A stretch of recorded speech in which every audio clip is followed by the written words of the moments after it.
Je réfléchis là. Ouais, ça se voit.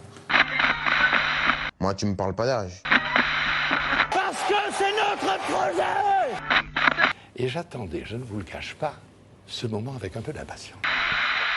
Bonjour à toutes et à tous, j'espère que tu vas bien, que les vacances se passent bien pour toi.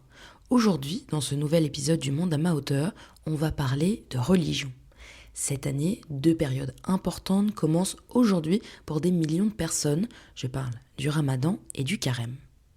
Même si ces pratiques appartiennent à 2 religions différentes, il y a des points communs entre les deux. Mais avant ça, laisse-moi t'expliquer ce qu'est le Ramadan et le Carême.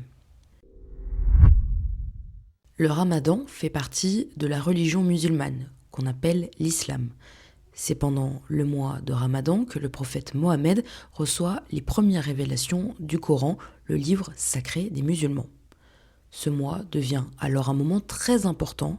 Quelques années plus tard, le jeûne du Ramadan devient une règle essentielle de l'islam.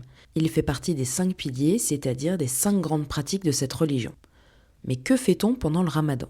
Du lever au coucher du soleil, les musulmans ne mangent pas et ne boivent pas. Cela s'appelle le jeûne. Mais le Ramadan ne se résume pas à ne pas manger. C'est aussi un mois pour apprendre la patience, réfléchir à ses actions, prier davantage et aider les personnes dans le besoin. Le soir, au coucher du soleil, les familles se retrouvent pour partager le repas appelé l'iftar. Et à la fin du mois, il y a une grande fête, l'Aïd el-Fitr, qui marque la fin du jeûne. Ce jour-là, les familles se réunissent, les musulmans mettent de beaux vêtements pour célébrer le mois qui vient de se terminer. Et alors le carême, c'est quoi ? Eh bien le carême appartient, lui, à la religion chrétienne. Il dure 40 jours et commence le mercredi des cendres. C'est le mercredi après Mardi Gras. Pourquoi 40 jours ? Eh bien parce que dans la Bible, Jésus passe 40 jours dans le désert, sans manger, à prier et à réfléchir avant de commencer sa mission. Les chrétiens ont voulu suivre son exemple. Le carême prépare à la fête de Pâques qui célèbre la résurrection de Jésus, c'est-à-dire son retour à la vie. Pendant cette période, certains chrétiens choisissent de faire des efforts particuliers. Cela peut être de ne pas manger quelque chose que tu aimes, comme le chocolat, les bonbons ou encore passer moins de temps devant les écrans, faire plus d'actions solidaires et c'est aussi le moment de se rapprocher de Dieu.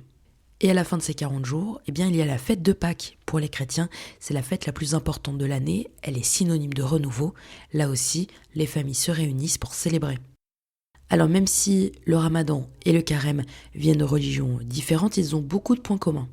Dans les 2 cas, on change ses habitudes, on apprend à se maîtriser, on pense davantage aux autres et puis on prend du temps pour Dieu. La grande différence, c'est la manière. Le Ramadan dure un mois lunaire, c'est-à-dire basé sur la lune, avec un jeûne quotidien du matin au soir. Le Carême dure 40 jours, mais les efforts sont souvent choisis librement. Mais l'idée est la même, faire une pause dans l'année pour grandir intérieurement. J'espère que ce nouvel épisode du Monde à ma hauteur t'a plu, qu'il t'a permis d'un peu mieux comprendre ces 2 périodes, car c'est aussi l'occasion de mieux comprendre tes amis, tes voisins ou encore tes camarades de classe. Nous, on se retrouve la semaine prochaine pour en savoir un peu plus sur le monde qui t'entoure. Je vous demande de vous arrêter. Au revoir.